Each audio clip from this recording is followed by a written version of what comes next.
Gloomy romantic comedy 500 days of summer love affairs की complexity को बताने की कोशिश करती है। ये एक यूनिक मूवी है बिकॉज नॉर्मल रोम कॉम्स के स्ट्रक्चर को फॉलो करने के बजाय ये रिलेशनशिप्स की रियलिटीज पर फोकस करती है। कैसे जरूरत से ज्यादा एक्सपेक्टेशंस और किसी दूसरे इंसान को अपनी हैप्पीनेस का सेंटर बनाना आपको हर्ट कर सकता है, मूवी में बहुत अच्छे तरीके से दिखाया गया है।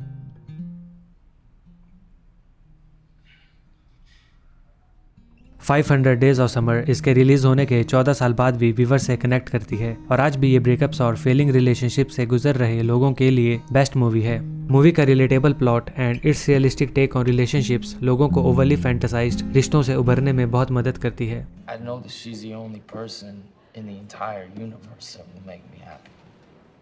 टॉम को समर के साथ अपने रिलेशन से बहुत ज्यादा उम्मीदें होती है एंड उसे लगता है कि शी इज द वन, पर समर का उससे अलग हो जाना उसे पूरी तरह तोड़ देता है बिकॉज वो उसकी नजर में परफेक्ट होती है। अपने रिश्ते को जरूरत से ज्यादा रोमांटिसाइज करने की वजह से वो समर को सही से नहीं समझ पाता एंड उसके लिए समर से मूव ऑन करना इम्पॉसिबल हो जाता है। टॉम का ये मानना कि एक हैप्पी रिलेशनशिप में रहकर ही वो खुश रह सकता है उसके लिए बिग लेसन साबित होता है।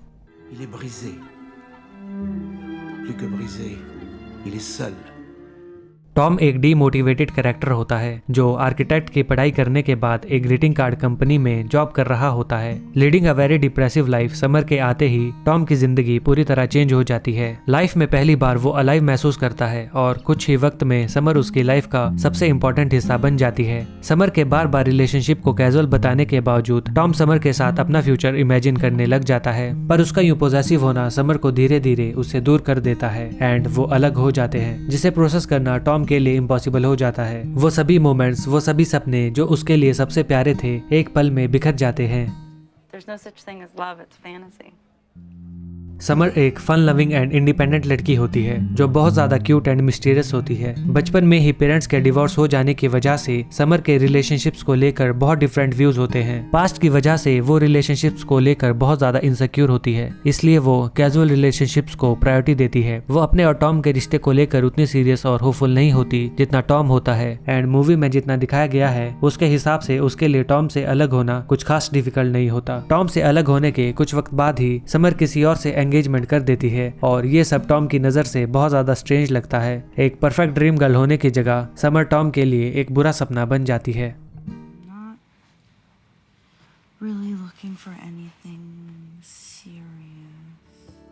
दोनों का करीब आना म्यूचुअल अट्रैक्शन का रिजल्ट होता है। समर का रिलेशनशिप को कैजुअल रखने के फैसले को टॉम एक्सेप्ट करता है, पर फिर भी सब कुछ यूं कोलैप्स क्यों हो जाता है।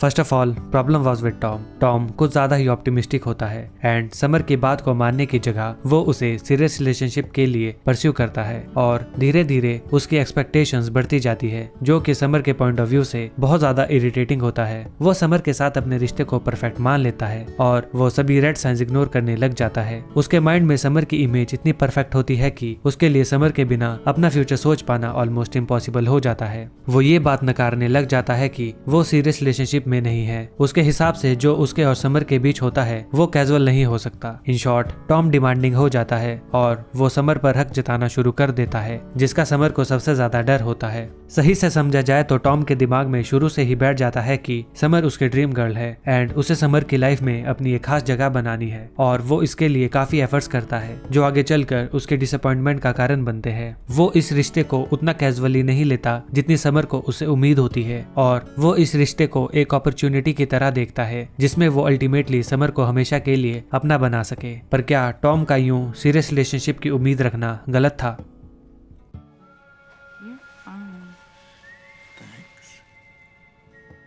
काफी लोग हैं जो ये मानते हैं कि मूवी में रिलेशनशिप को टॉम के पॉइंट ऑफ व्यू से बताया गया है और एक होपलेस रोमांटिक और डिल्यूजनल पर्सन होने की वजह से टॉम समर से जरूरत से ज्यादा एक्सपेक्टेशंस रखता है और मेन कैरेक्टर होने की वजह से हम उसके लिए एक हैप्पी एंडिंग की उम्मीद करते हैं जो होती है टॉम का समर को पाना। Like a typical romantic movie जिसमें हमारे हीरो को सभी प्रॉब्लम्स के बाद हीरोइन मिल जाती है, पर इस मूवी में ऐसा नहीं होता and we feel bad for Tom.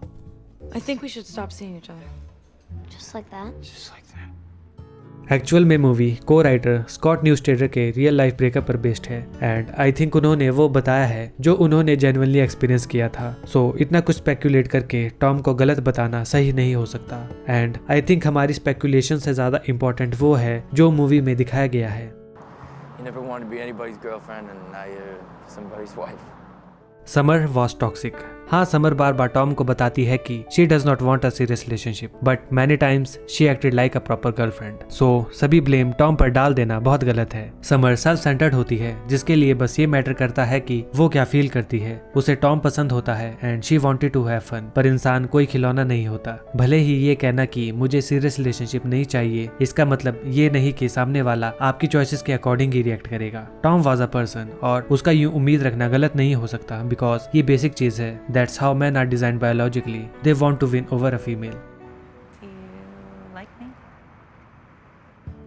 Summer को शुरू से पता होता है कि टॉम उसे पसंद करता है और उसे उस प्यार और अटेंशन की जरूरत होती है जिसे वो कैजुअल रिलेशनशिप का नाम देती है। उसे ये सब उस लड़के से कभी नहीं मिलता जो रिलेशनशिप को उसी की तरह कैजुअली लेना जानता हो। समर को समझ जाना चाहिए था कि टॉम सीरियस होने वाला इंसान है, पर उसके लिए अपना एंजॉयमेंट ज्यादा इंपॉर्टेंट होता है। समर का ये कहना होता है कि वो किसी के साथ रिलेशनशिप में नहीं आना चाहती, वो किसी की गर्लफ्रेंड या कुछ और नहीं बनना चाहती, जिससे टॉम को मोटिव मिलता है। इसकी जगह वो कह सकती थी कि मुझे तुम्हारी गर्लफ्रेंड नहीं बनना, बिकॉज ये ज्यादा रियल अप्रोच होती, पर वो ऐसा नहीं करती बिकॉज ऐसा करने से शायद टॉम कभी इमोशनली इन्वॉल्व नहीं होता, शायद वो कभी उसके करीब नहीं आता। समर अपने नार्सिसिस्टिक नेचर के चलते टॉम को अपनी इमोशनल और फिजिकल नीड्स को फुलफिल करने के लिए यूज करती है। हो सकता है टॉम सच में डिल्यूजनल था, शायद खुद को गलत बताकर लोगों को मूव ऑन करना इजी लगता हो, पर समर जैसे कैरेक्टर को सही ठहराना भी अपने रिश्ते को जरूरत से ज्यादा रोमांटिसाइज करना है।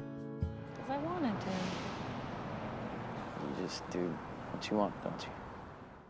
In reality summer was bad, emotionally detached and selfish person. उसे टॉम के साथ शॉर्ट टर्म हैप्पीनेस मिलती है, बट उसकी नजर में टॉम लॉन्ग टर्म पार्टनर नहीं होता। सो बस ये कहकर कि समर ने शुरू में ही बताया था कि she doesn't want a relationship, उसे सही ठहराने के लिए काफी नहीं है। भले ही लोग जो कहे, पर आई डोंट थिंक कि सिर्फ अपने पार्टनर से कुछ एक्सपेक्ट करने या फील करने की वजह से टॉम गलत था। He was just acting humanly. उसने ब्रेकअप के बाद समर को परस्यू नहीं किया, ना ही टॉम ने समर को किसी तरीके से अब्यूज किया। ही सफर्ड अलोन। टॉम की बस ये गलती थी कि वो अपनी बाउंड्री सेट नहीं कर पाया। अगर वो समर के क्यूट फेस को साइड में रखकर और ज्यादा होपफुल ना होकर क्लियरली कहता कि I am not a casual relationship type, तो उसे इन सब चीजों से नहीं गुजरना पड़ता। बट उसने ये सब नहीं किया बिकॉज वो अकेला था एंड वो खुद से खुश नहीं था एंड उसे अपनी लाइफ को बेटर बनाने के लिए किसी और इंसान की जरूरत थी। पर धीरे धीरे टॉम को अपनी वैल्यू समझ आ जाती है एंड किसी इंसान को परस्यू करने की जगह वो अपने ड्रीम्स को फॉलो करता है एंड वो बेटर फील करने लग जाता है। वो समर के रेड फ्लैग्स को समझने लग जाता है एंड इवेंचुअली वो मूव ऑन करने में सफल हो जाता है। My competition. It would appear.